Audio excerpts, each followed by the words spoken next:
offering a large variety of floor and wall tiles at very competitive prices.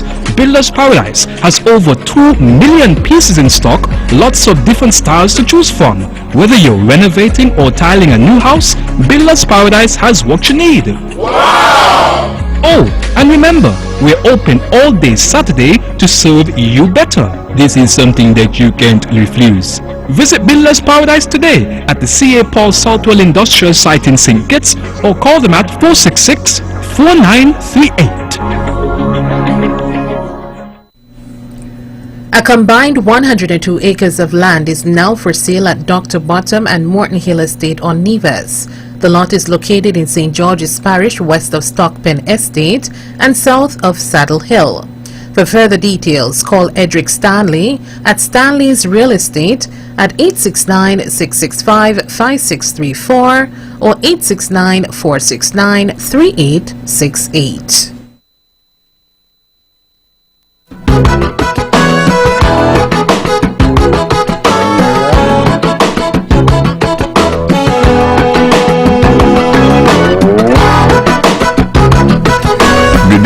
Welcome to another episode of Thought That Get Results.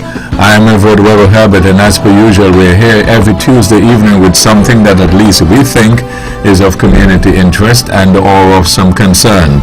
And if you think that you have something which fits into that category, you'd like to find out how you can be a part of the program, well, why don't you drop us a line? Address it to Let's Talk program in care of Vaughan Radio, P.O. Box 195, Charlestown in Nevis, or give us a call. Our numbers are 1-869-469-1616 and or 1700. And by the way, those will be the numbers you will use to be a part of this evening's discussion. Again, thank you all very much for joining us. This is your voice in the community, Thought That Get Results. With regard to your participation in the show, we encourage you to call in on the numbers listed 1-869-469-1616 and or 1700. Here's a suggestion. You have a question or comment, perhaps you can get a pencil, piece of paper, write it down so that you're well organized, and when you're getting on the show, you take as little time as possible so that we can accommodate as many of you as we can. We ask only, first of all, respect yourselves and then respect others, because we'll not accept anything we do that's not within our broadcast standards, but we encourage you to always be forceful with your point. You can also follow our live video stream of this program on our Facebook channel, Vaughan Radio, and our YouTube channel at Vaughan Radio. Click subscribe. Thank you all again for joining us this evening. Tonight, the Honorable Spencer Brand, good evening. Good evening, WEBBO, and a very pleasant good evening to my colleagues around the table. Let me say good evening to all those who are listening and viewing this edition of Let's Talk tonight. WEBBO, I want to take this opportunity to, first of all, thank you for the invitation. It's indeed an honor and a pleasure for me to be here once again.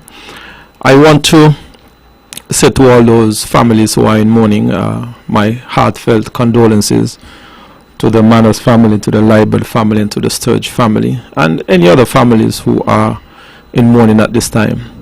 I want to say, WEBBO, that as a boy growing up in the Government Road, Stony Grove area, I would have had much fun memories with the late Zephaniah Liebel, and I remember during the summer months I would have tagged along with my brother, who was a truck driver at the time. We would have gone to the Kids Bay area and filled that truck with sand using shovels, because Mr. Liebel was one of those gentlemen who was making blocks right there on Government Road. So I want to offer my condolences to Naya and certainly to the entire family, and like I said, to all of those families who are in mourning tonight.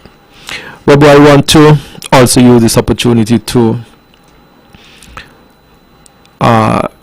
offer my condolences again to the Sturge family there in Barnesgut at the loss of Stedroy Sturge in that terrible and tragic accident there on the bypass road a few days ago.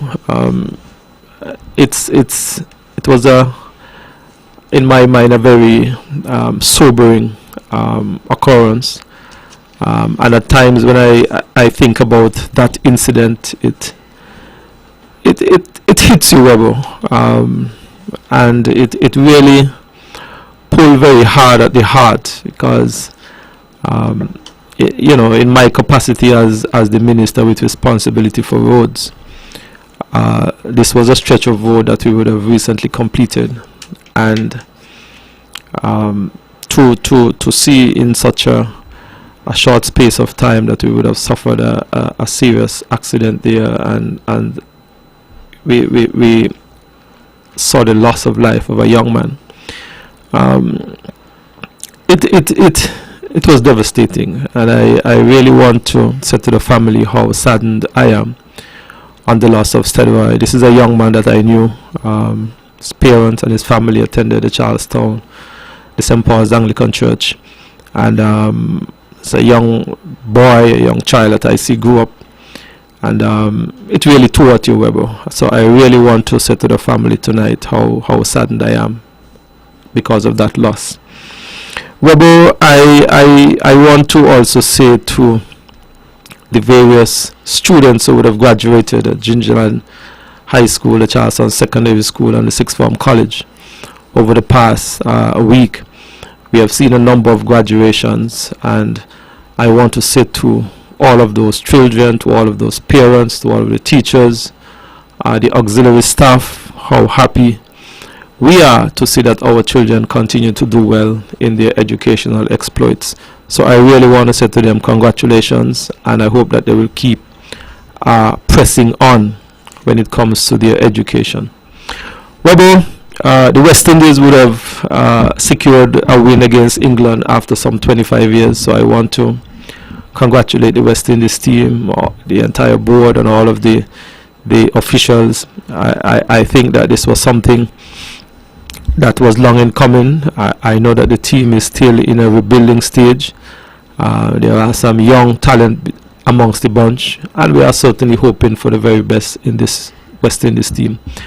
WEBBO, I want to thank you once again, and I'm indeed looking forward to tonight's discussion.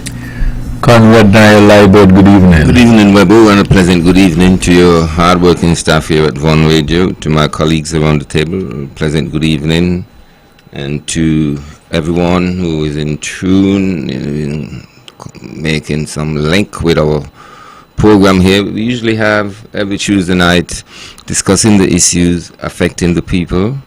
WEBBO, you know how I enjoy these kind of conversations, and as I always do, I would like to encourage members of the public to participate. I want to extend my condolences to the Manners family from Morning Star, my classmate Franchet, Carl Manners, Lynette, and others. I think Miss Manners was a beautiful person. So not too long ago, and she asked about my kids, and I was so surprised that she still holds such memories. So I was elated to speak to her back then, but I suppose in the midst of life there is death, and so we got to prepare ourselves, I suppose. You're never too young and you're never too old to take that journey. WEBBO, I want to thank you very much once again for having me. I also want to thank the many people that have expressed their condolences towards me and my family because of the passing of my dad, and for those who have, of course, benefited from him during his time here on Nevis, and those who have basically reached out to me in a very personal way. I want to say thank you so much, and of course I would like to be there when they find themselves in my position, I suppose, losing a family member. And so WEBBO, without further ado, I would like to say thank you once again, and I look forward to a good discussion this evening. Thank you. Edric W. Stanley, good evening. Good evening, WEBBO, and good evening to my fellow panelists. Good evening to all the people in Sidkits, and especially our people in Nevis. Those who listen to us on the World Wide Web, Facebook, YouTube, and further afield. WEBBO this evening, of course, I may not have much on my list, but my concern is, where are we with the Treaty of Chaguaramas, the Treaty of Bastia, with the Venezuela and Guyana issue? Guyana has gotten troops on the border. Venezuela, of course, has not responded in kind, so to speak, but it is critically important for us to understand the dynamics regarding this issue. The regional security forces, the RSS, is made up of people from the region. If something unfortunate were to happen with regard to both forces, the Venezuela army against the Guyana army, we here in the Caribbean, we get oil from Petrocarib, which is obviously coming from Venezuela. So how do we treat an important supplier of fossil fuels to us? And how do we treat Guyana being part of us as a Caribbean region? What I'm trying to find out, and I hope somebody can call in and tell us, where the Treaty of Chaguaramas, Treaty of Bastia, the RSS, Regional Security Services, forces as the case might be, where do we stand with regard to this particular problem that seemingly has been going on for years, but it has reached a crescendo to the point where Guyana now has amassed forces along the Venezuelan border? I would say it seems to be a dispute between Venezuela and Guyana, simply because Guyana now has embarked on the oil exploration, and maybe because of jealousy, interest, as the case might be, Venezuela feels as though that aspect of territory belongs to them. Now the United Nations supposed to adhere to certain conventions and might be able to mediate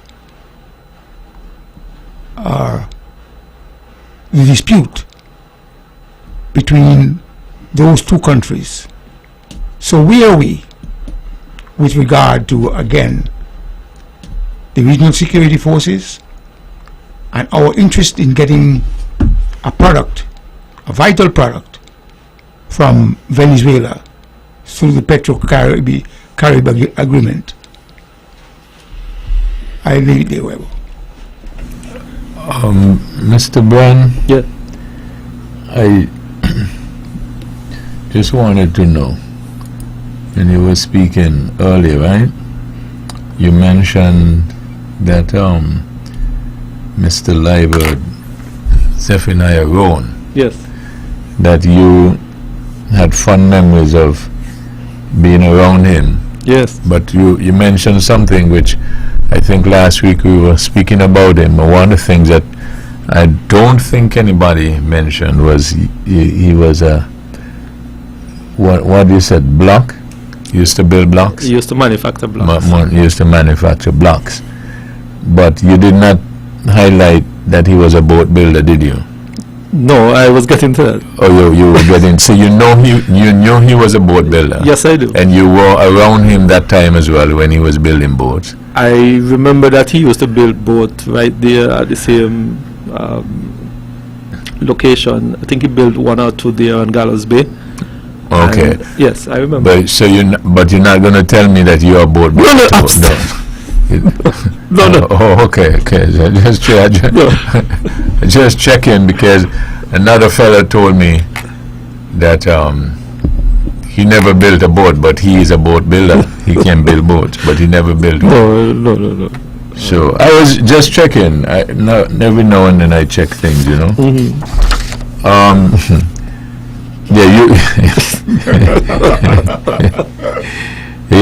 You're not going to tell me that you could build blocks either? If I put my mind to it, I know I can. Oh, okay. But you never build any? No, I really used to load the truck with the sand, and after the blocks came out to the machine, we used to pack them up on the side and those kind of things during the summers. Okay.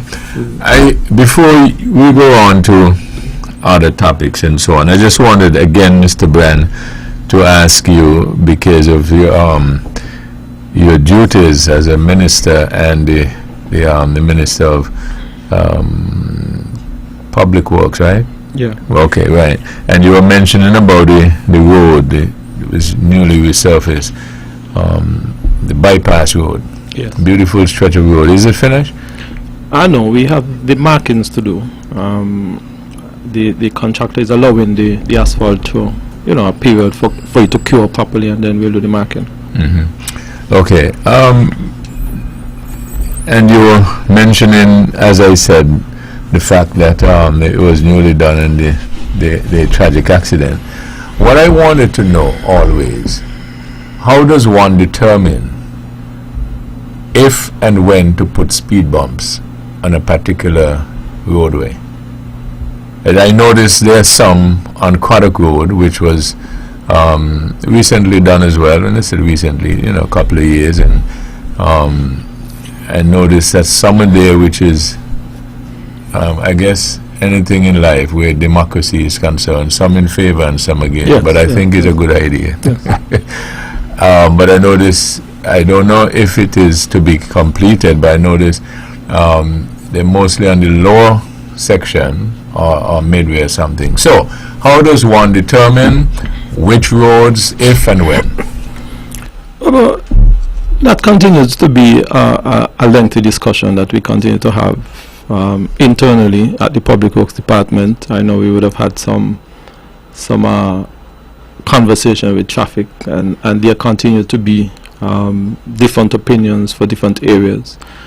As it regards to Craddock Road in particular, we would recognize that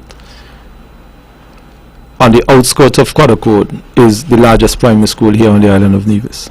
And Craddock Road, basically, we noticed that there was a number of children traversing that particular area. There are other areas as well like that, and we would have done something similar. The Ivor Walters Primary School, we would have placed a few at the entrance of the school.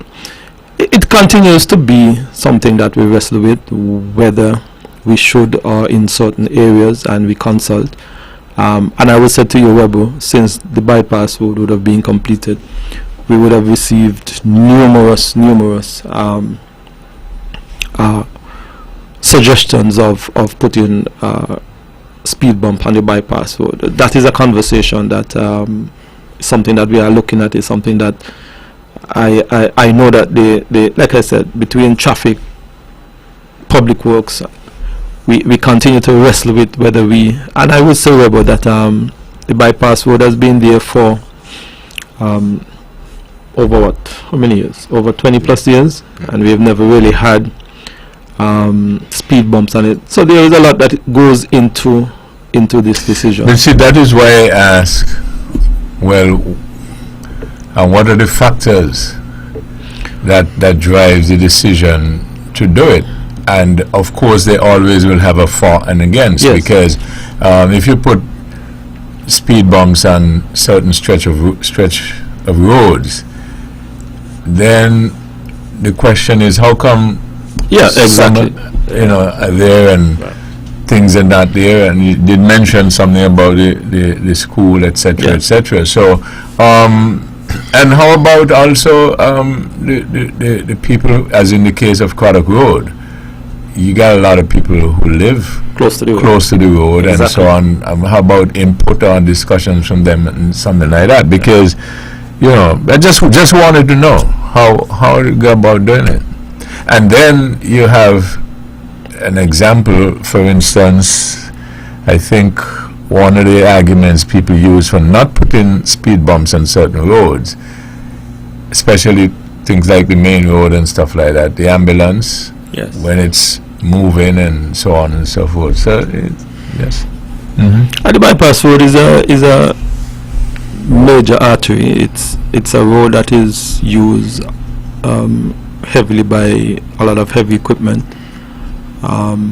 That as well, we'll need to take that into consideration. So, like I said, there is a lot of moving parts and so on. Which, when it was put or cut, that was the main reason, because for the heavy equipment, That's right. rather than going through the heart of Charlestown to go on the bypass road. I don't know if it has worked in reference to the objective, but I know that was one of the main objectives when that road was put. Well, the heavy equipment operators primarily uses that road to get from one side of the island to the next. You think so? I think so, and I have observed that. Uh-huh. There are, just this week, which was kind of strange, I saw a 40-foot container coming through town. My conclusion was that probably there was offloading somewhere in town. But the bypass road, WEBBO, has also now become a heavy area for regular vehicles instead of going to town as well. So. Okay, so now, so let me see. I think I had another note here, but I see that Edric is eager to say something. So go ahead, Edric. The LIAT has popped up again, and they have gotten a reorganization, maybe an infusion of capital from some of the other countries. At the same time, I'm glad that they are back, simply because it's a regional carrier. It has its place in history, serving all the islands, and as a result, I'm hoping that the reorganization and the recapitalization of that organization, LIAT, would bear fruit for another 50 years. They call it LIAT 1970 LIAT, 74 LIAT, but LIAT started flying way before 1974,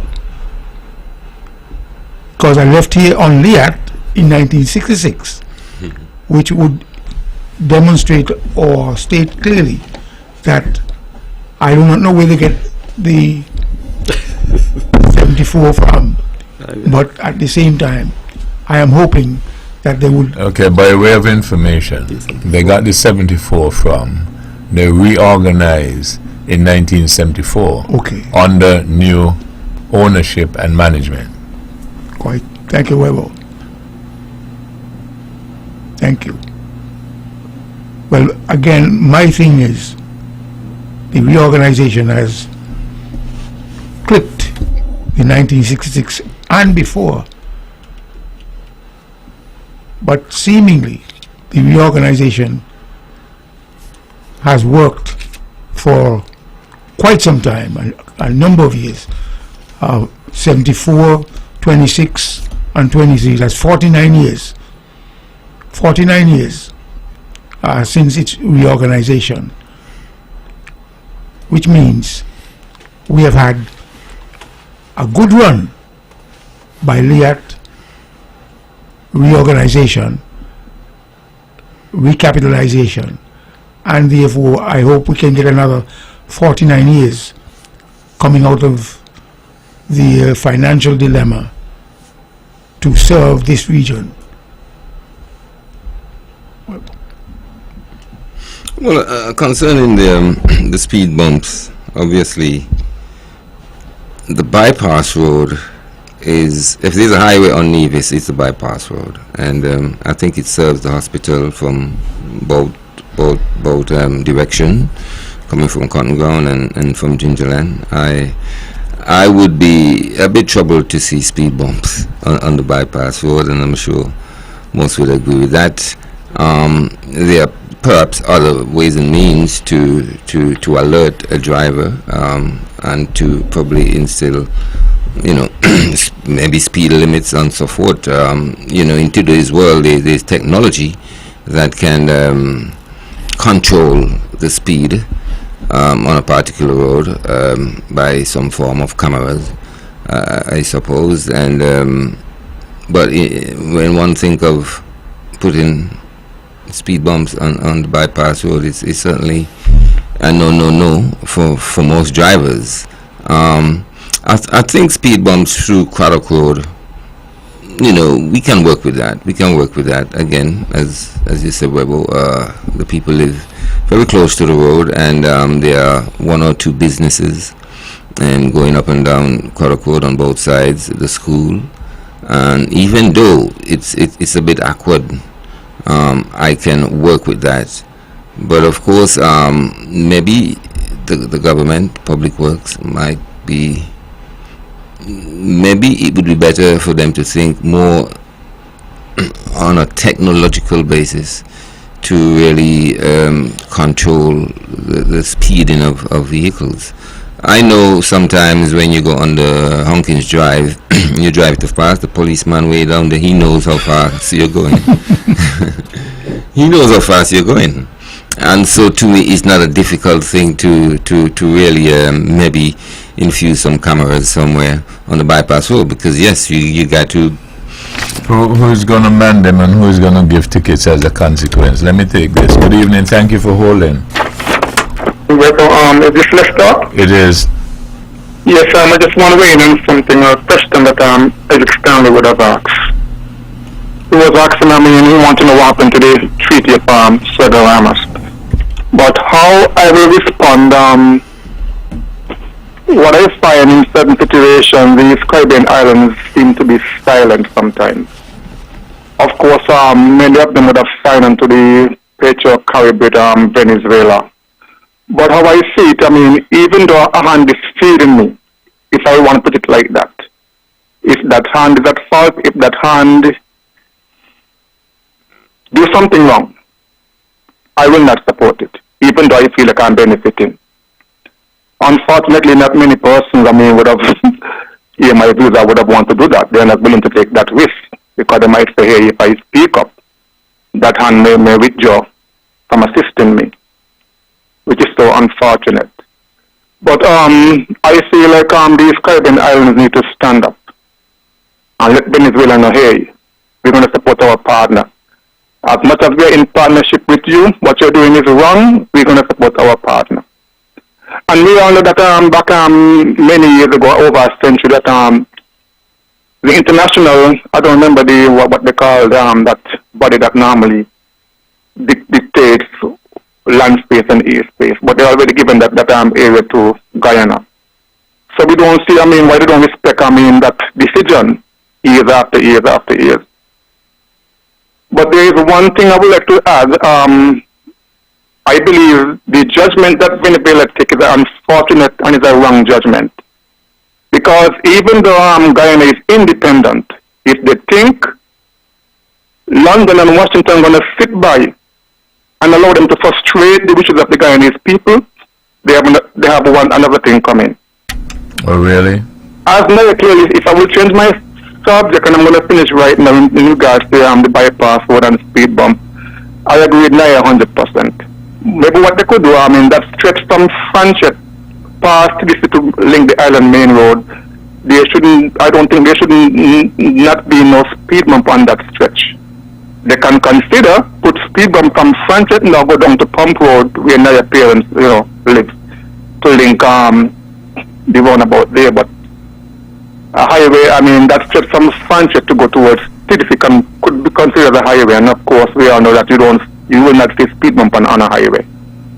I will pause in case you want to ask me any question, or else I will hang up. Yeah, I wanted to ask you whether or not you said that Washington, America and Europe, so to speak, would not stand by in reference to Guyana and Venezuela situation, correct? Yes. So walk with me. So what they'll do? What they will do? Yeah. But I think that's a rhetorical question. What they will do, if I will answer well, the give a question, rhetorical answer. Observe, and when the time comes to react, I believe 100% they're going to react. Yeah, but okay, what's an example of a reaction that they will do? What an example? Yes. That's a very interesting question, but let me tell you right now, I want to believe, because from a kid I always follow up the way how Britain and America, I mean, look at these conflict with these countries. As I'm speaking to you, I want to believe they already have mischievous ships are somewhere in the ocean standing by. But to answer your question more openly, I believe, I mean, if push comes to shove on Venezuela, I mean, want to rise up in its forces against Guyana, of course, I mean, those two, I mean, great foreign giants, they're going to step in and help defend Guyana's territory. Okay. All right. I just wanted to know. Okay. Thank you. You're welcome. All right. The speed bump issue placed in Craddock Road, that's a village setting, and as a consequence it is important for traffic to be controlled in that village setting going up and through into Craddock Road. But the So bypass government road is a village setting? I beg your pardon? Is government road a village setting? You just hold, think on it. Let me take this. Good evening. Thank you for holding. Yes, good evening. I think it's important to remember that both Venezuela and Guyana are our friends. And as such, I don't think it's prudent to come down hard on one side or the other. I think our role should be mediation. And it's very good to see that at least Ralph Gonzalez seem to have opted for that route. I think with the backing of most of the CARICOM states. And we're having a meeting tomorrow, on Thursday, I think it is. Because, you see, when we look at the alternatives, if they don't talk, they're going to fight. And I think more people would prefer to see people engaged in conflict or who are attached with each other talking rather than the Gaza solution that Israel is seen to be trying. Okay? We don't want that in this region, and so I think we have no alternative but to ask parties to come together and talk. Now, it may be kind of intractable problem. It's one of those, I think, problems that you see in so many areas of the world that was caused by the British, right? As they kind of abandoned colonialism. And they set up these things, Palestine included, and then did not make proper arrangements for what was to come after. And so here we are again, whether it's Belize or Palestine, maybe even our own St. Kitts Nevis and Anguilla then. You know, we're suffering from what they did. Now, in terms of the way forward, I honestly don't feel that it's just a matter of talking, because if left to their own devices, I don't think the leaders would ever come to a solution. I think CARICOM should have proposed some kind of solution to the problem.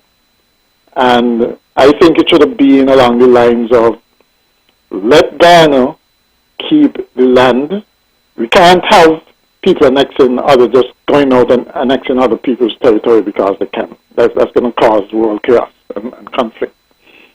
So let Guyana keep the land, but just like the other investors, whether they be from Russia or China or North America, can come in and exploit the resources in Guyana, because Guyana cannot do it itself. Let Venezuela grant concessions to Venezuela to exploit the resources as well. Okay? How it's done in terms of whatever arrangement, how much Guyana gets, how much Venezuela gets, can be done on the basis, can come to those arrangements just on the basis of how whatever negotiations they've had with whichever company is down there now, whatever company is down there now. They had to have negotiated some royalties and whatever while they prospected and produced the oil. Similarly, that should be done with Venezuela. After all, they're neighbors. Why go for people who can develop the area from far-flung places and leave your neighbor high and dry? Right? So I think this should have been presented with something along those lines as a solution. You know, to me that's a good compromise. I mean, Guyana gets to still say not an inch of or millimeter or whatever it is of Guyanese land will be yielded, okay, because they still keep the land. But at least Venezuela gets something in return. Caller, I've been trying to follow you, right?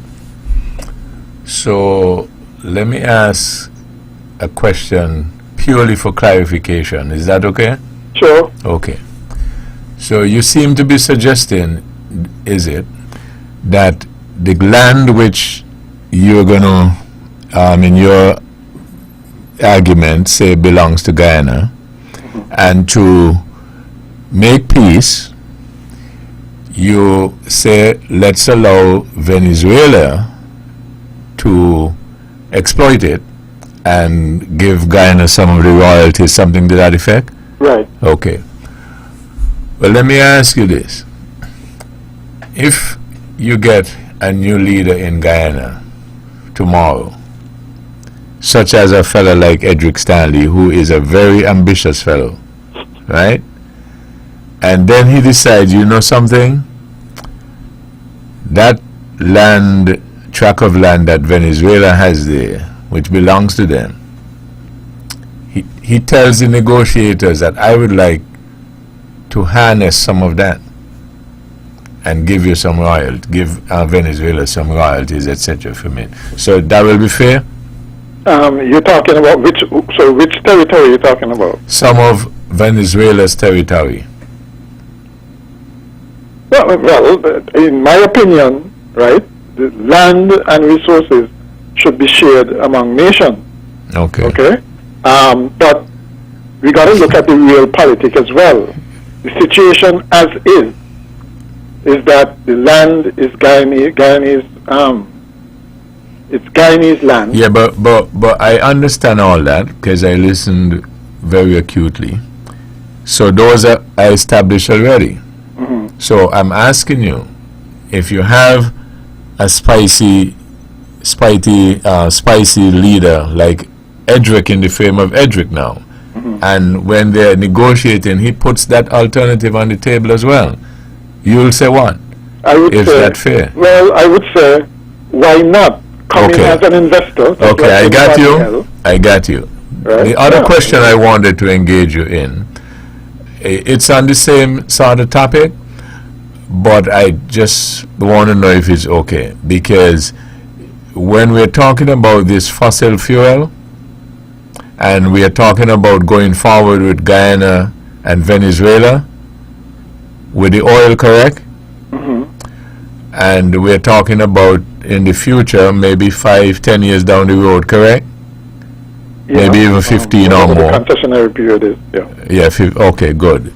So when you now consider, because I don't hear this as a part of the discussion that is ongoing with the CARICOM and the renewable energy and all that and stuff like that.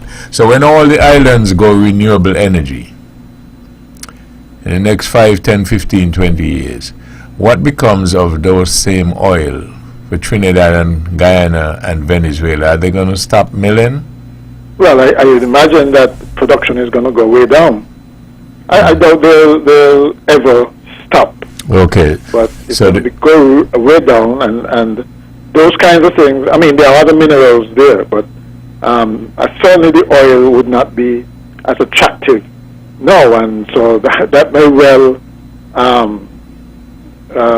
Venezuela may well drop its interest in the area. Okay, because of that reason. so you have other minerals there, but the oil is the main revenue generator, is that correct? Right now. Okay. So you see where I'm going, right? Not yet. You don't see where I'm going in terms of what happens with the wealth of these particular nations, because the resource that they have that puts them above and apart the other islands. Is that correct? Yeah. Okay, so what I'm saying is I'm not hearing that aspect as part of the renewable energy debate. Well, you see, the thing is, it's just like India, who don't want to abandon their coal.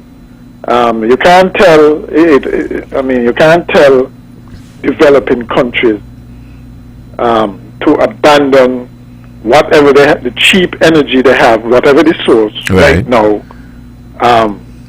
when the other developed countries had done the same thing, which is, of course, what got us here.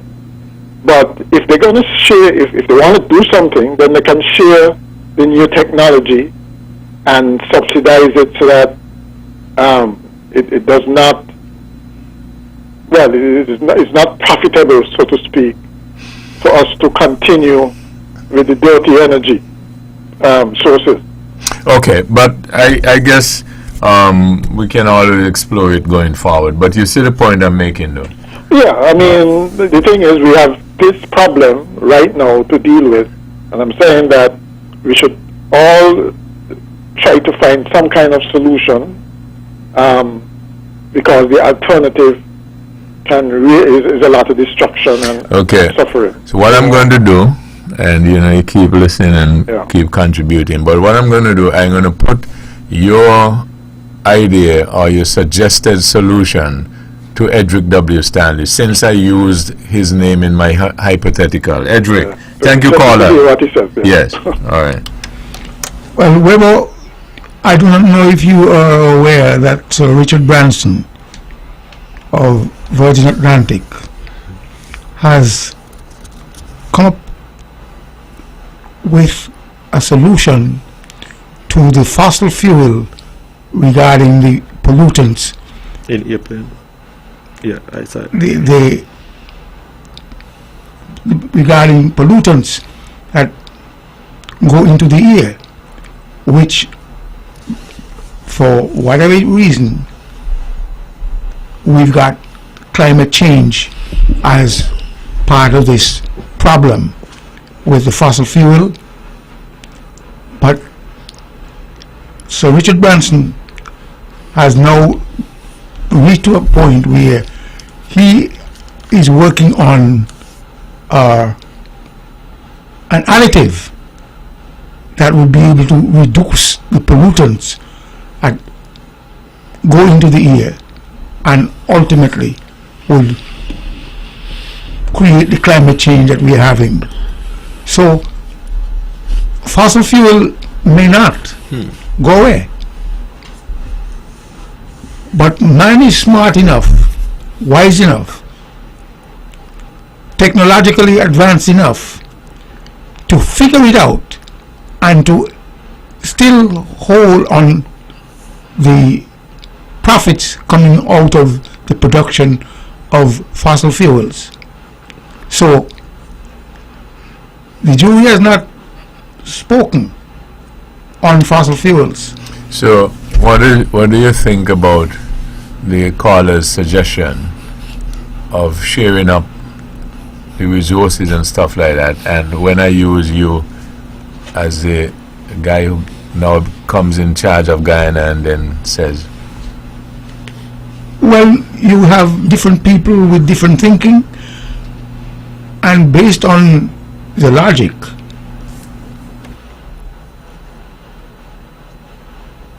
my position is that down the road, as you have mentioned, I might decide to want another outcome.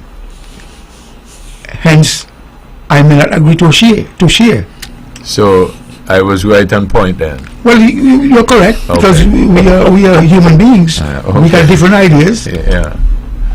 Okay. Let me take this break and come right back. This is Talk That Get Results. Edric W. Stanley, Conrad Nye Library, the Honorable Spencer Brand. Back after these.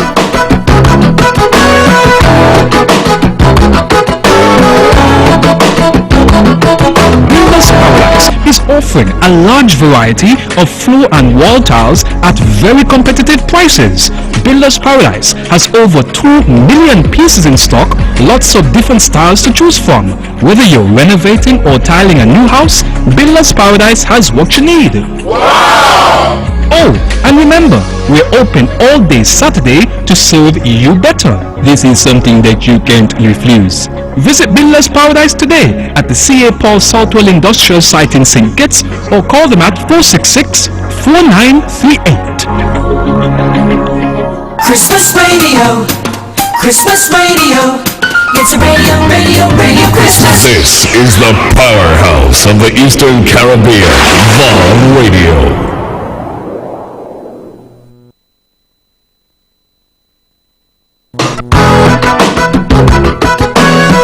Back on this episode of Talk That Get Results, Edric W. Stanley, Conrad Nye Library, the Honorable Spencer Brand. Your phone calls on 1-869-469-1616 and or 1700.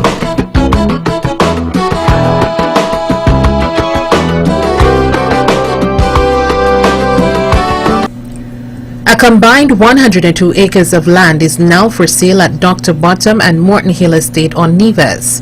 The lot is located in St. George's Parish, west of Stockpen Estate and south of Saddle Hill. For further details, call Edric Stanley at Stanley's Real Estate at 869-665-5634 or 869-469-3868. Always satisfying. Vaughn Radio, the powerhouse. Edric, how come some people refer to you as Edric Stanley and others as Edric W. Stanley? Is there a difference? Well, they forget how hard I worked. That's the W. So those who just say Edric Stanley, Well, they forget. not necessarily, WEBBO. I'm just being facetious. Oh, okay. So there is no difference really. No difference. Oh, okay. Right. So we were saying now, Brand. Well, if you don't mind, I find the caller who called, the last caller, his position as it regards to the situation in Venezuela and Guyana, very intriguing for a number of reasons. The first of all, WEBBO, what we are talking about is some disputed territory, and we can put that on one side of the table for a moment. He indicated that he would like to see that there is some concession to Venezuela, to Guyana from Venezuela. I hope I'm quoting him correctly, and they can share the revenue and all the likes. And so that can solve the problem. What I find troubling, WEBBO, is that for many decades, Venezuela would have sold to the world millions and millions and millions of barrels of oil, while Guyana, across the same river, was, as we would say in local parlance, catching hell. Guyana economy for many years have been struggling. The exchange rate of one Guyana dollar to one US is I'm not even sure what it is, but it's really low. And Guyana would have, within the confines of their own border, discover oil. And my information is saying that the construction sector in Guyana has taken off leaps and bounds. Mr. Brand, just pause here. Let me take this. We'll come back to you. Thank you for holding. Good evening. Yes, good evening, WEBBO. Good evening, gentlemen in the panel. It's a pleasure talking with you. I'm just addressing the discussion you gentlemen have about LIAT. LIAT is not alone in having difficulty in flying in the Caribbean. I remember as an 8-year-old, there was a Caribbean airline called Caribbear. And I don't know if you are aware of that, but they were flying for some time, and then they went out of business. They were based in Puerto Rico. Then there was another airline more recently, in around the 1980s, the late 80s, called Caribbean Star. Yes. And they also went out of business eventually. It was owned by a Texas billionaire. And they went out of business as well. LIAT in 1974 was reorganized. And they reorganized because they were in trouble and they had to get new management. So traveling in the Caribbean seems to be a problem. Making money as a carrier, it seems to be a problem. I think personally that the location of the base is the part of the problem.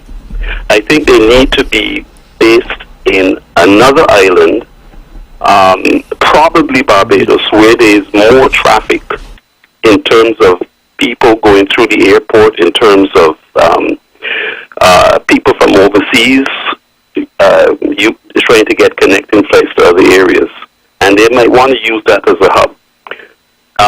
As far as a secondary hub, and I think that could be possible, Antigua could also be a secondary hub where you have smaller aircraft carrying like the Islander and the Otter, the Twin Otter, the 17-seat aircraft playing between the smaller islands. So I think that would be a more suitable solution to the problem.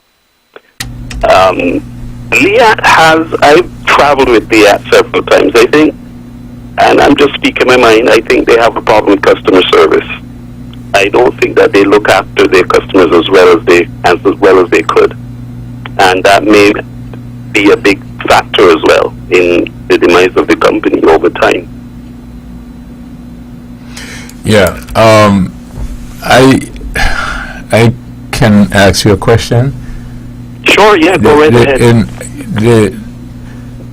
There are two things as you were speaking, and coming on to the end, you did sort of touch on one a bit when you said customer service.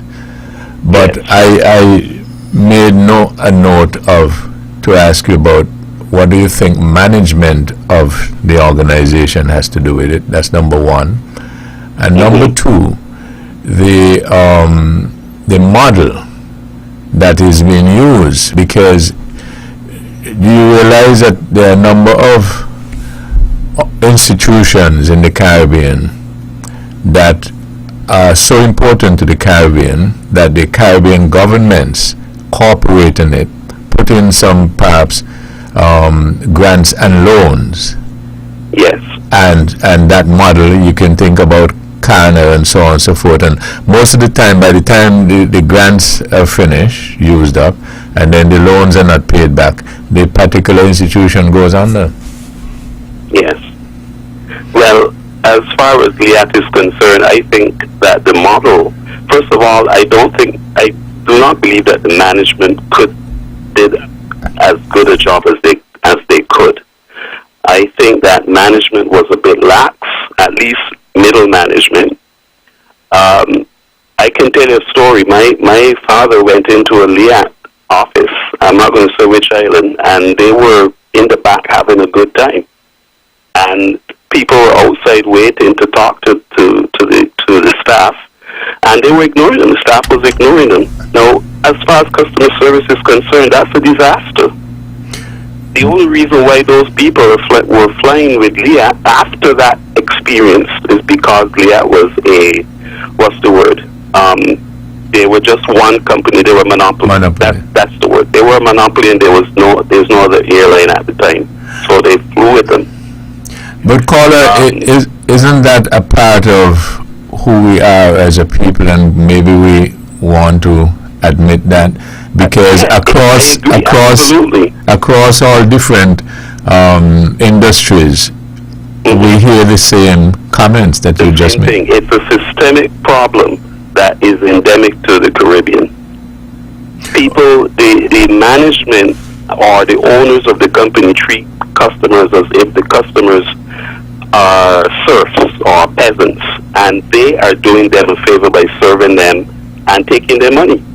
I just don't understand that way of thinking, and it's just something that goes on in the Caribbean day after day. Right. So there are two things with that.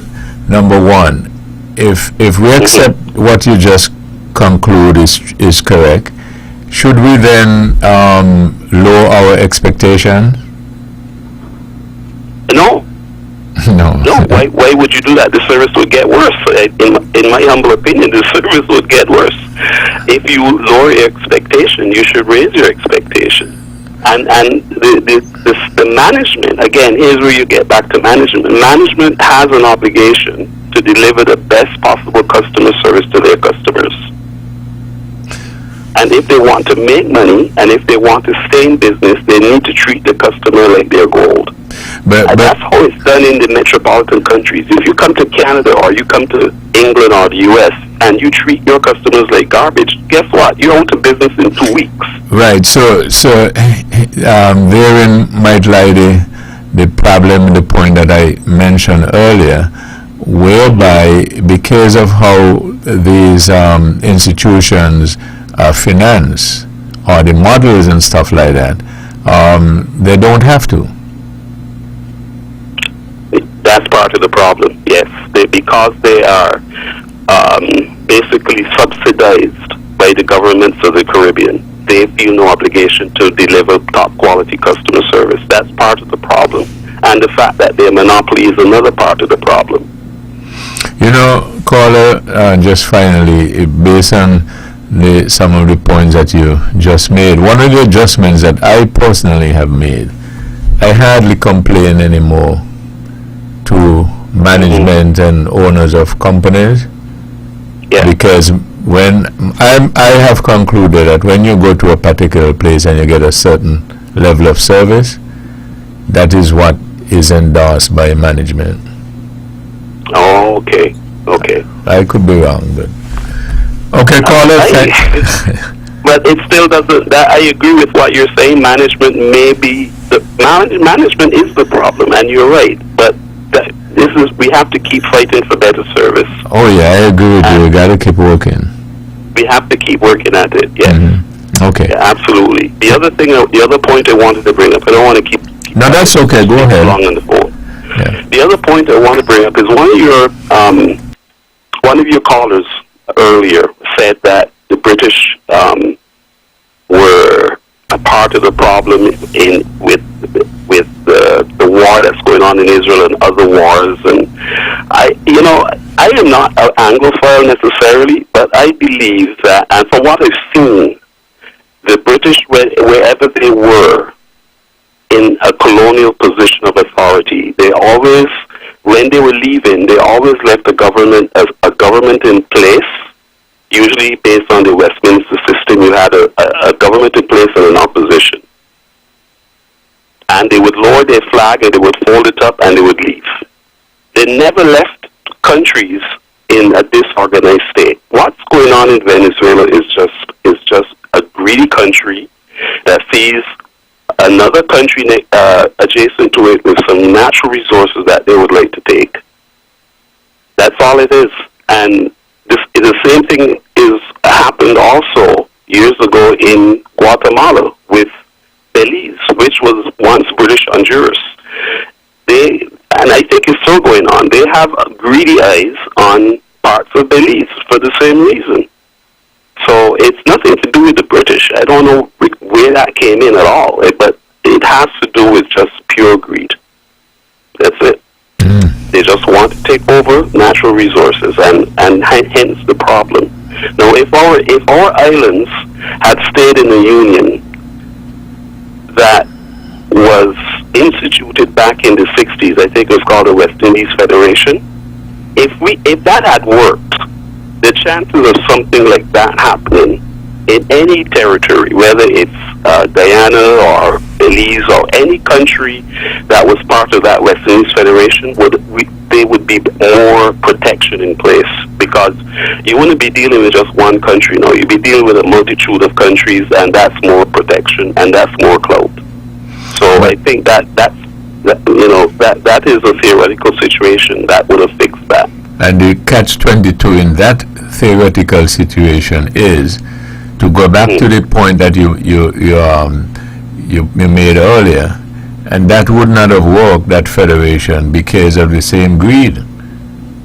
Because one entity sees and figures, well, I have more than this entity, why they're taking, I'm feeding them, etc., etc. Anyway, caller, thank you very much. Yeah, well, thank you. I enjoy it, and you two, you and Edric, you two are unbelievable. I just enjoy listening to you picking on Edric. Yeah, Edric. Seriously, he's my cousin. He doesn't recognize my voice, but he's my cousin, so be careful. Edric is a super heavyweight, and the biggest defender of me is Edric, so be careful. He's Edric. Yeah. I'm just kidding around. Okay, thank you. Good night, gentlemen. Thank you. Edric, who it is your cousin. No, WEBBO. So there's finally something that Edric does not know? Well, you actually know. Good evening, thank you for holding. Yes. I don't know if they're guys are students of history, but it's too much of a coincidence that wherever Britain left, there was confusion. Right? India, Pakistan, you name it, right? And they, of course, you could extend it beyond Britain and say colonialism generally, because obviously, as in the case of Venezuela and Guyana too, you have the Spanish colonialists, and then the British and the Dutch and the French. It was all one mess. Okay, but I blame them for, in some case, arbitrarily demarcating borders. They did the same thing in Africa as well, and most definitely in Palestine when they had that Balfour Declaration stuff, when Britain administered it. Okay, now that LIAT, well, not LIAT, but transportation in the region thing. I think the solution to this is total deregulation. Let the market determine what type of transportation arrangement exists between the islands. Let small companies pop up. I remember traveling to the Virgin Islands from St. Kitts, and the pilot was not just a pilot, he was also a baggage handler.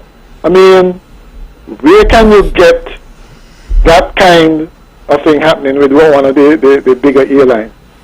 But when you have all that stuff, it increased cost. Why should you need two pilots for a 15-minute flight? right? Safety. The equipment that you use matters. Yes, everybody will want the nice pressurized air-conditioned planes, larger planes, 40 and 60 seater. But is it really the type of equipment that should be used between the islands? So I say, just like how you notice how the sea taxi thing with smaller boats seem to have dominated the travel market between St. Kitts and Nevis now. It's the same thing can happen, I think, it might be a bit simplistic, but the same thing can happen with travel between the islands. Okay, let small operators with smaller planes, low overhead, do the transportation. Keep the what they call it, ECA, East Caribbean Civil Aviation Authority or something like that. Keep that because you want certain standards and certainly don't want to compromise on safety, right? But deregulate the thing and stop protecting these big companies. Let there be competition, and I think they should at least try that as a model, because the other models have clearly not been working.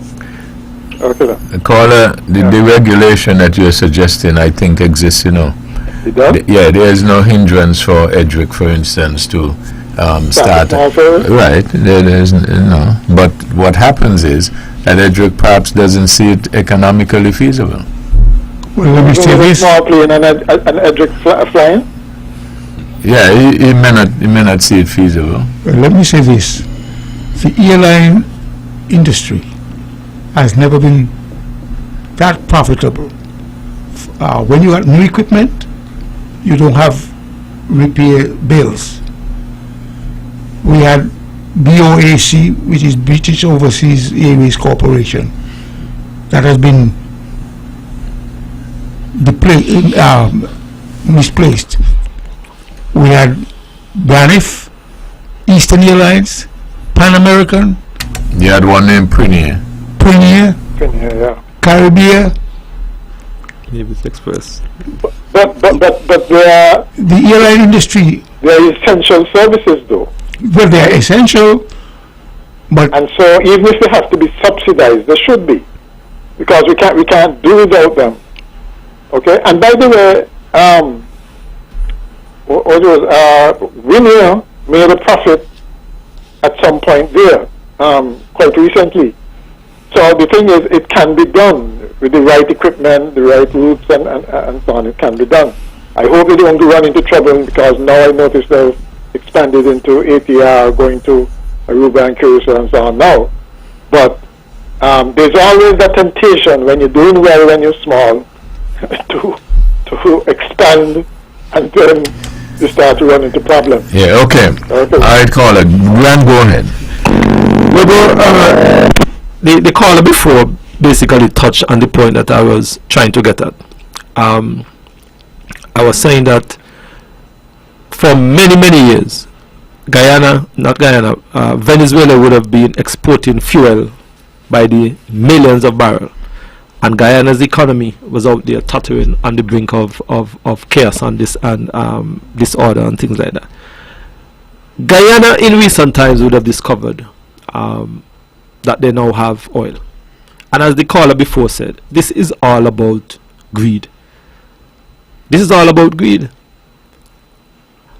The caller, the last caller, he would have called before. Why is it that now Guyana now have to enter into an arrangement and give concession and offer partnership and all of that and so on and so forth to Venezuela, when for many years Venezuela had the same commodity but not giving those same concession and those same agreement with Guyana? And I find that the argument was kind of skewed in one particular way. But the caller before indicated, WEBBO, that this is all about Venezuela's greed. What I want to ask though, because to me you seem to be suggesting that you get oil or discover oil and automatically you're rich, you're doing well. No, I'm not saying that just at all. work with me. I'm just reminding that Trinidad had and still have oil. Yes. How well are they doing? Number one. Number two, when I used to go to school, Guyana had what? Gold. They used to do very, very well, right? Guyana, Trinidad, Jamaica with its bauxite, etc., etc. But you know what mashup caused mayhem with all of them?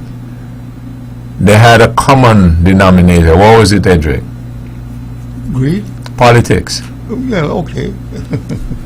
And the same politics will be at play in Guyana too. So the fact that you discover oil or any natural resource that is in need doesn't necessarily mean that you're rich in terms of be doing very well, right, Edric? Well, The management of it, yeah. right? Management. Yeah, the management of it. Yes, Mr. Brand. Yeah, WEBBO, I hear your point and I hear your argument that yes, Trinidad, Jamaica, Guyana would have had a period when their economy were doing well. But the point that I'm getting at here is that now Venezuela realized that Guyana now have a commodity that can really spur the economy of Guyana, that they are now after this commodity. And I find it very, very difficult to accept that position, because for many years Venezuela had the same commodity, exporting the same commodity globally. Yes, Venezuela faced certain different challenges and so on. I know that there has been some embargoes from the US and all of that and so on. But why is it that now Guyana ought to now say, hey, listen, we find something, let us enter into an arrangement and share? I don't share that view.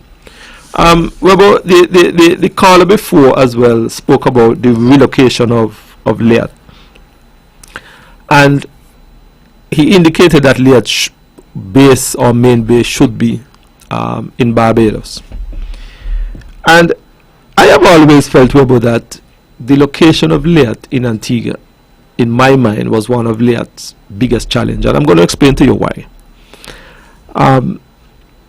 Liat main hub was in Antigua, and Liat would leave Antigua and have to go all the way south down to Guyana.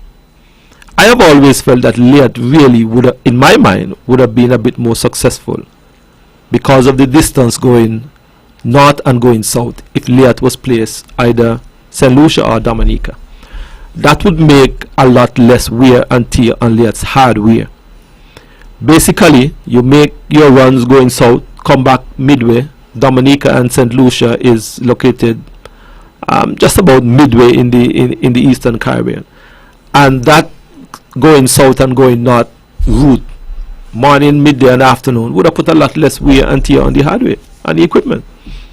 I've always felt that the location in Antigua was always a challenge. It's always interesting hearing the different suggestions that should be taken on board to make LIAT or any other organization work.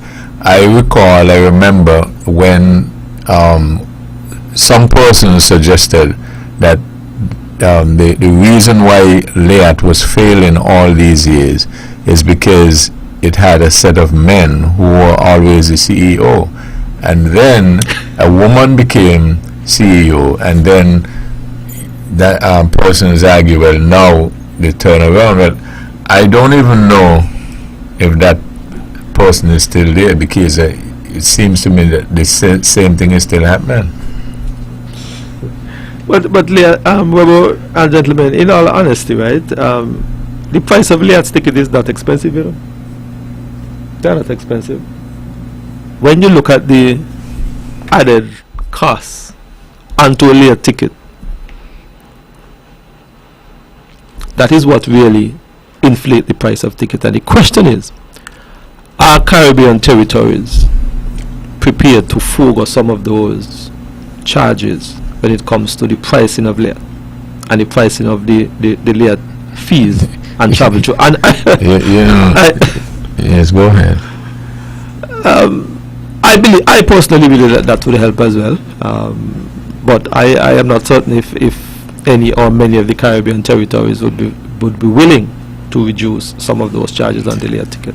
That's like having a debate with importing something into the islands, let's say Nevis, and a person says the duty is so high, and then somebody says, "But you know, the duty in really that high, you know, the duty is only 25%. But what happens is you have customs service charge, you have VAT, you have wharfage, you have this and so on and so forth, right?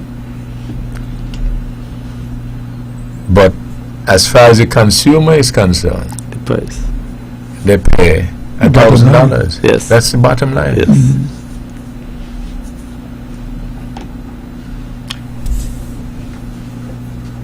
So what about the Treaty of Chigaramos and the Treaty of Bastia as it relates to LEAT in terms of a common approach across the region in terms of taxations and so forth?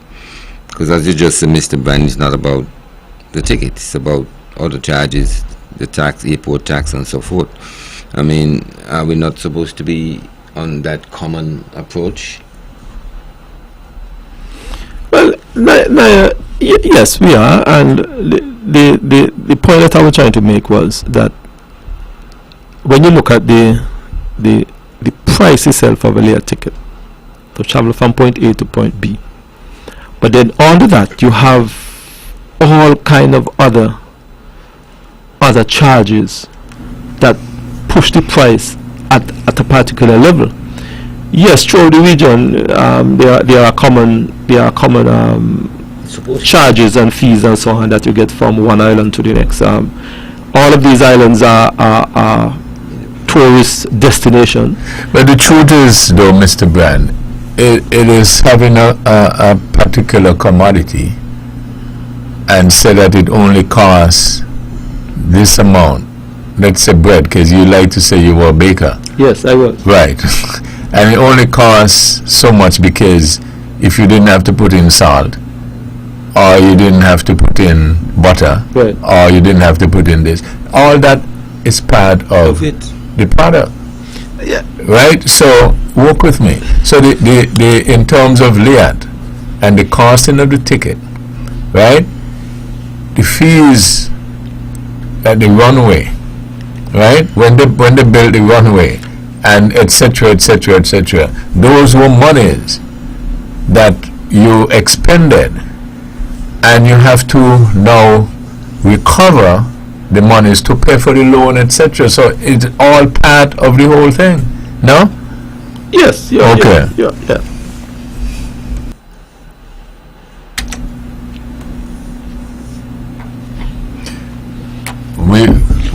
The only thing I said, maybe for new way out with that, we might have to find one of those super suggestions from Edric or something. Well, the little I need to add, it is very likely that Exxon becoming the developer, the refiner, might have connections in terms of Exxon being a U.S. company, and Venezuela has been embargoed by the U.S. with reference to oil associated with the Middle East, Iran, and the axis of evil, according to how Reagan and the other U.S. leaders put it. And therefore, Exxon has the U.S. market. Venezuela is likely to be blocked from the U.S. market, and thus Venezuela became jealous of Guyana simply because it has the U.S. market.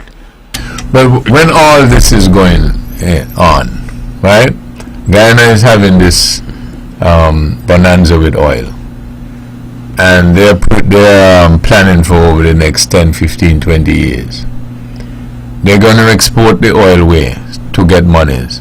To the U.S.? Sure. Okay, good. On the international market. Right. So, therefore, if they're exporting oil, and Mr. Brand added to the international market, it means then that the fossil fuel will still be in operation and in need, correct? Quite so. Okay. Some time to come, yeah. Right. So, how do we square that off in the islands? Because if you have an abundance of something, the price goes low. Correct? Yes. Quite so. And if you have the fossil fuel still being used, how feasible it is for us with the renewable energy? Because keep this in mind, while the actual resource itself is replenishable, remember the production of it is where the cost is involved. And I don't know if people are bringing that in as part of the discussion and the debate, because you can have something which is totally out of water, right? The water is in the earth, but I heard the minister for water for Nevis is now saying maybe we have to start to pay a little more to get that same water out of the earth and get it into your homes. So the fact that it is there and you don't have to pay for it and it's replenishable does not mean that it wouldn't cost anything. You agree with that? Always. That is true. Yeah. But that part of the discussion we're not hearing. Well, sometimes it doesn't have to be said. I mean,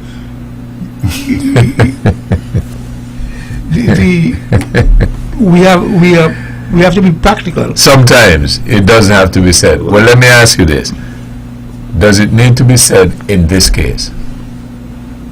It's very likely. It's information, and people, of course, The answer is yes? yes. Okay, so that's why I'm saying it. Now, let me say this.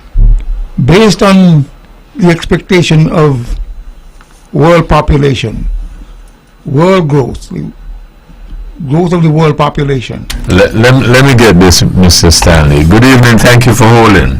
I just wanted to ask Mr. Brand the question. What would he prefer? Conflict or peace? Because peace and any day. Peace and any day. Peace. Yes. So what is wrong with a compromise to get peace? Caller, because remember, this problem didn't just start. Some may want to make it sound as if Venezuela is greedy because they found oil in the region on the question. But this problem is centuries old. Caller. And if you're going to say greed, remember that Guyana, with a population of 600,000 or something like that, not 1 million, right, cannot develop the area on its own. Caller. Yeah. Listen to me carefully. I find that Venezuela would have had the same commodity for many years, and Venezuela did not necessarily enter into any arrangement, into concessionary arrangement with the neighbor Guyana. Now it is that Guyana, and I'm going based on what you would have said earlier. Now it is that Guyana find themselves in a position where they now discovered the same commodity as Venezuela. Why is it that they now have to enter into an arrangement, grant concession to Venezuela, when for many decades Guyana did not do the same thing for them? And that is the argument that I'm saying. I am not saying that they should go to war over it. That is not what I'm saying at all. I am not saying that they are not to be compromised. In everything that we do, there should always be that possibility and that avenue for compromise. What I am saying is that for many decades, Venezuela find themselves in a particular situation. Now Guyana is in a similar situation. Why is it that Guyana must be the one who have to compromise and give up what they have to peace Venezuela? But they're not giving it up. They're not giving up what they have. All they're doing is making some concessions to Venezuela. Why they need to do that, caller? Just like how they make concessions to the U.S. oil companies to develop the area. What Guyana is, I mean, Venezuela is a neighbor. But Venezuela didn't realize that Guyana was the neighbor for all the time?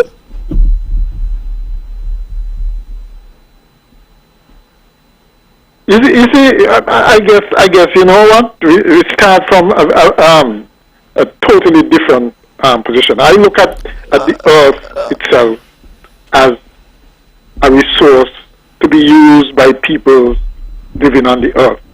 Borders are essentially artificial. They're there, yes, and we have to deal with them.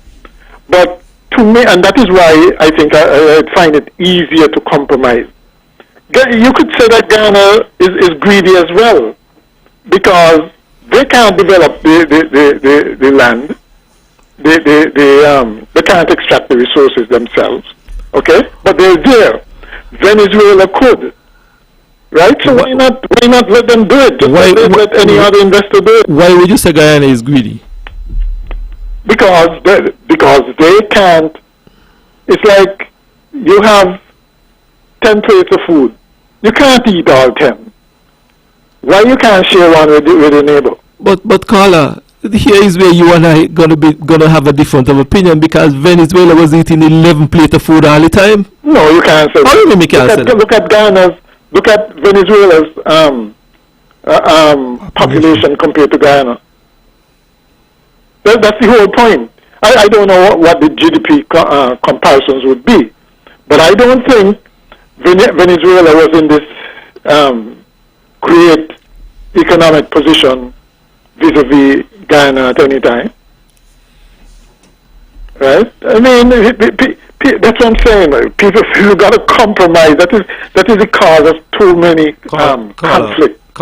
This resource grabbing and hugging. Caller, I don't want you to misunderstand me. I don't have an issue with compromising. Let's make sure that is. But my position is that I find that it is somewhat a bit unfair to Venezuela.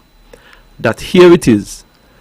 Venezuela is being asked to virtually give up what it is that they have discovered when their neighbor find themselves giving it up. But caller, you are saying that there must grant concession to Venezuela for Venezuela. Concessions you make them to foreign investors all the time. But caller, my argument with you is Venezuela was in that position for many years. What did they offer to Guyana? That is the question that I'm asking. Solution? Let me hear it. What is my solution? Yeah. What is wrong with Guyana trying to pursue the development of their resource for the benefit of their people and their country? By inviting in investors from Russia, China, North America. What is wrong with that? Well, what is wrong with you giving the same terms to your neighbor? I didn't say anything wrong with it, but what I'm saying to you, caller, that you seem to be saying that because Guyana is not prepared to give those concessions to Venezuela, that something is wrong with Guyana, and I don't agree. Oh, okay. I see. Caller, might I ask you a question? Yeah. You keep using the term resource, right? Having this resource and resource grabbing, correct? Right. Okay. So what do you term? What are examples of resource? Yeah, the oil, the minerals. Okay. Money is a resource? Money is as well, yeah. Okay. So that if Edric, I like to use Edric because Edric is my Adrian. So if Edric has a lot of resource, meaning money, and he wants to keep most of it for himself and don't give me hardly any, that will fit under his resource grabbing greedy? Yeah. Okay, I got you. Let me take another call. Good evening, Edric, what are you laughing for? Good evening, thank you for holding. Good evening. Yes. WEBBO, I'm going to say it one more time. If Venezuela think that they're going to stay on first rate Guyana without the input of those two foreign giants in the north and in the east, let them try it. Have a good evening. You as well. Thank you. Yes. Whose land it is? Whose land it is? Whose resource is it? Or whose resources?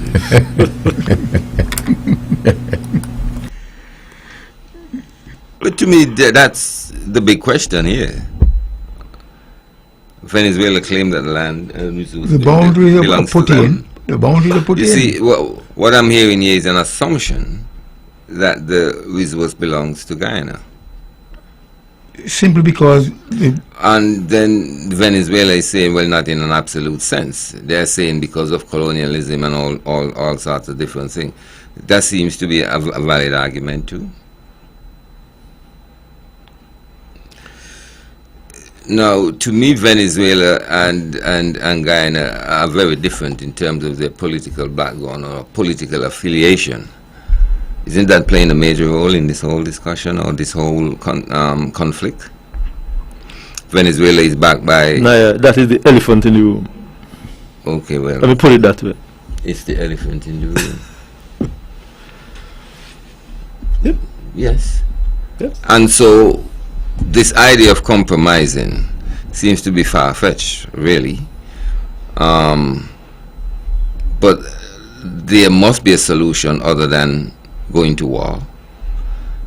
And I suppose Guyana may have to give way to Venezuela or Venezuela give way to Guyana, and it doesn't seem like none of them are ready to do that.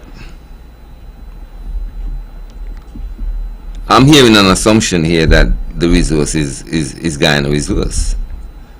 Well, you never know what's happening, you know, because the element of fracking... We're probably wrong to assume that, really. If you are aware of the term, the rig is installed, but at the bottom of the rig, you laterally put that rig in a position, and you put the equipment on to frack and suck the oil from Venezuela's territory into Guyana's. And this might be one of the reasons why Venezuela probably wants to tell Guyana, all that land you got there and the oil you're getting is my oil, and therefore I cannot agree with wherever the international organization, Yes. which is the UN, The UN. came to your rescue, and as a result you have been given this demarcation as part of your territory. But it's not so from Venezuela's point of view. But I'm saying to you, I am not sure. It is very likely that fracking has occurred, and Venezuela recognized that fracking has occurred, and as a result they are attempting to put a stop to it by telling Guyana, your territorial demarcation line is misplaced, and therefore that territory that the United Nations would have given to you is erroneous, and therefore is it the Essequibo region? Yes. We are laying claim to that portion simply because we don't agree with the international body. Consequently, we are attempting to fight you. Guyana now has put troops on the border to ensure that Venezuela does not breach the measurement which the international body has given it. So where we are, my thing is, what element of the Chaguaramas Agreement or the Basti Accord, how does it come into play? Well, it may not come into play. Sure, I'm certain that there's something in it regarding regional governments, regional territories, and by extension, Guyana. By extension, Guyana. Well, Stanley, you deal with things like trade and security and those kind of things throughout the region, but I feel that this is a situation where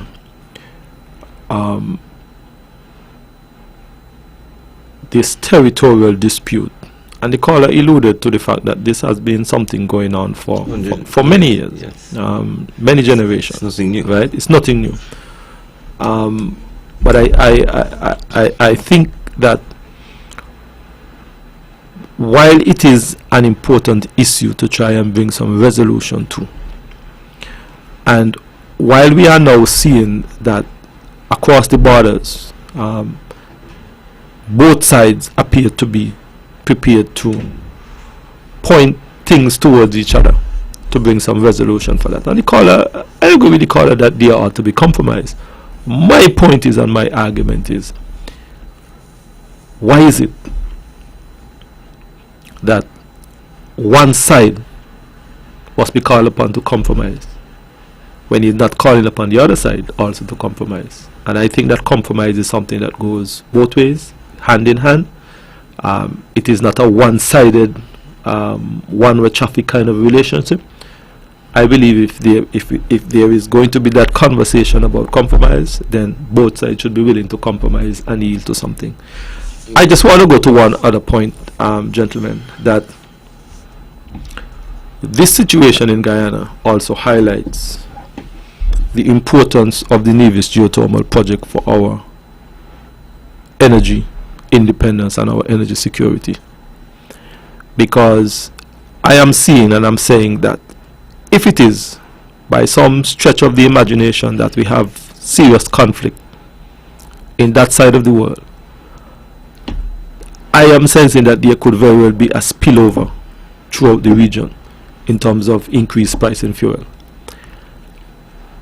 We here in Nevis and in the Federation of St. Kitts and Nevis also have a resource, and we are saying to the world that we want to develop that resource so that we can insulate ourselves, so to speak, from these kind of shocks and these kind of situations. OPEC tomorrow morning can wake up and say that we are going to increase the price of or reduce the amount of barrel of fuel that we are going to pump. We are going to feel it. And I am saying that the geothermal project in Nevis, it is critical and it is important for us, because I believe that that can insulate us from things like these happening. So that is going. Well, it is going. I know that the bids were a second round of bidding because they did not really get the kind of results that they wanted in the first round of bidding, so they are back at it again. And we are hoping to pay less. Well, in fact, we probably be insulated from fluctuation in prices, but in a general sense, precisely, the consumers are hoping to pay less. Yes. Because this fossil fuel is not going away. Not anytime soon. Not anytime soon. England have extended their time arrangement or their time expectation till 2050, I suppose. And that's a big political thing over there. Mm. In reality, it looks as if that we are just talking and not doing much. Or can we do much? In a sense that we see what's happening. I mean, Germany and many places have gone back to I'm not sure if what we are hoping for is going to be reality as it relates to alternative energy. and at what price it's going to come when it eventually comes. I think that the whole fossil fuel thing is going to be around for quite some time.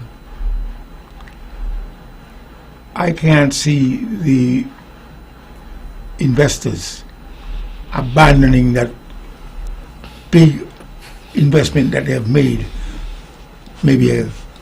and the improvement they have done over the many years.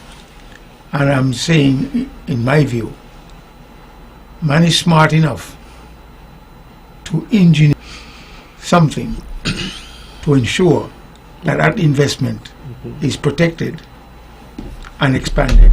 Sometimes it's the same people talking about alternative energy, you know. Well, It's the same people investing. Quite so. They want to keep their fingers in every pie, and as a result, if it is going to be electric cars, Ford, GM, all of them, Everybody. want a piece of the electric car pie. All right. So as it stands, my view is that fossil fuels and the investment not going to go away. Unfortunately, they would have to have mechanisms to do carbon capture and to ensure that climate change would be abated. It's within the realm of possibility. So man is smart enough to figure it out. If there's a problem, you apply a pragmatic solution to it. And again, I will only be repeating myself. Man is smart enough to figure it out, to come up with an alternative. Okay, gentlemen, this perhaps is the last session for the year, so we get a few minutes for yourself. Well, I would like to wish everyone a happy holidays. I mean, it's that time of year again when we celebrate and have fun. It's Carnival in St. Kitts, and of course it's Christmas, and so I want to wish everyone happy holidays, and I hope that the new year would bring them, a better life, more success. I hope we would look into the new year with, great optimism, and of course energized to make this world a better place. Well, I have always enjoyed Christmas, and for whatever it is worth, well, it is worth plenty in my view. From the time I became fully aware of what Christmas brings, because in the environment in which I was reared, there was never enough food to go around. But at Christmas time, for some reason, I do not know where Mama found the money, but we ate plenty. It was famine to feast. But once Christmas is over, back to famine. So in that regard, Christmas is always the happiest time for me, even now in my advanced age. One can deduce from that you like to eat? There is a shut-off valve because I don't have a big belly. I'm not fat. So even though I like the idea of eating, and we all enjoy eating, but physically. Every time someone asks you a question in reference to you, your response is, we all? Well, I don't see anybody our group here carrying any excess weight. So let me just reserve it and confine it to us here on the panel. So again, Merry Christmas and a prosperous New Year. And I hope this season and even the new year to come will bring you your heart's desires. Don't forget the Lord. Don't forget to pray and ask for what you want now and into the new year. Merry Christmas to everybody, and we'll be back here next year, God willing. Continue to listen to the Let's Talk program. Thank you very much. Ask for what you want, he says. Mr. Brand.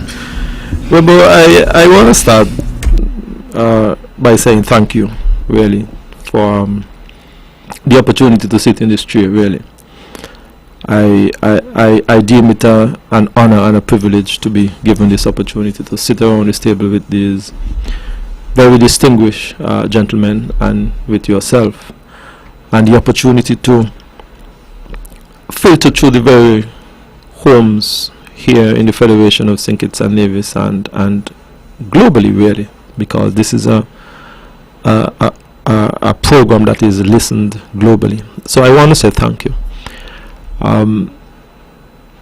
I believe that we come here on a Tuesday night and we try to enlighten and educate the general public.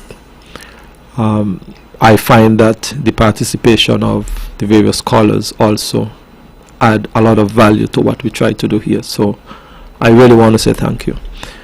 I want to say, WEBBO, that I find that what we try to do here really is to try and give the people information, accurate information, information that we feel is truthful, information that we know can stand the test of time.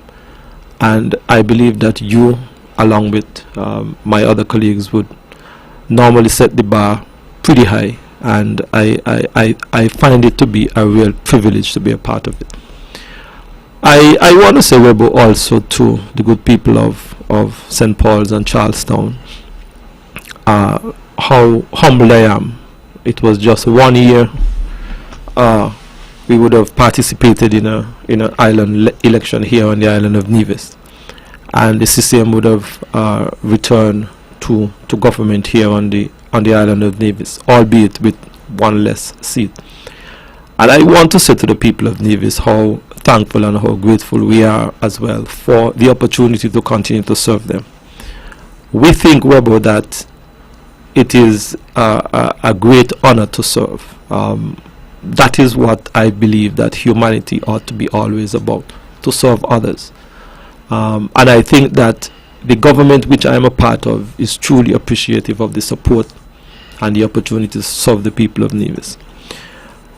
I was smiling when Mr. Stanley was speaking, because I remember a statement that he made in the wee hours of tomorrow morning that his horse will come in. So I just want to say, WEBBO, that while we are ending this edition of Let's Talk, the final edition for this year, I want to say to the people of Nevis, a very Merry Christmas. I hope that they would have a wonderful and enjoyable and a happy Christmas season. I agree with Mr. Stanley that they should always as well seek to put God in the midst of everything that they do. And I hope that they can look to 2024 with great hope and expectation. Thank you again, WEBBO. Thank you to these two gentlemen. I continue to learn a lot from them. I continue to appreciate the many years of wisdom that they have ahead of me. And I believe that all that they seek to do is to try and elevate our people And to you, WEBBO, thank you for the great host that you are. Merry Christmas to you. Merry Christmas to all of your families. Merry Christmas to the whole of Nevis. Merry Christmas to my colleagues, my constituents, and to all those who are under the sound of my voice. And may God continue to richly bless you in 2024 and beyond. One correction to a statement you made. My horse will come home. Oh, come home. Thanks for the correction. Well, you have a blessed Christmas and a Happy New Year. Everybody's done? Thank you too, WEBBO. Thank you. Thank you. I think Mr. Brand summed it up quite well. Good night, Ted Hobson. Merry Christmas and a Happy New Year. All the folks who have been a part of the program, Let's Talk for the year and the years before, and everybody, all the callers, the contributors, the people who give us evaluations, we appreciate it. We wish everybody, most important, good health. I always say, if you get good health and you're not lazy, you're okay. So all the very best to you from all of us here on Thought That Get Results. Merry Christmas and a Happy New Year. This program repeats tomorrow at 10 o'clock following the VON News Minute. Join the Honorable Mark Brantley tomorrow evening at 8 o'clock for On the Mark. Thank you all again for joining us. This is your voice in the community. Thought That Get Results. You all have a wonderful evening. The views and opinions expressed on the preceding program are solely those of the participants and do not necessarily reflect the views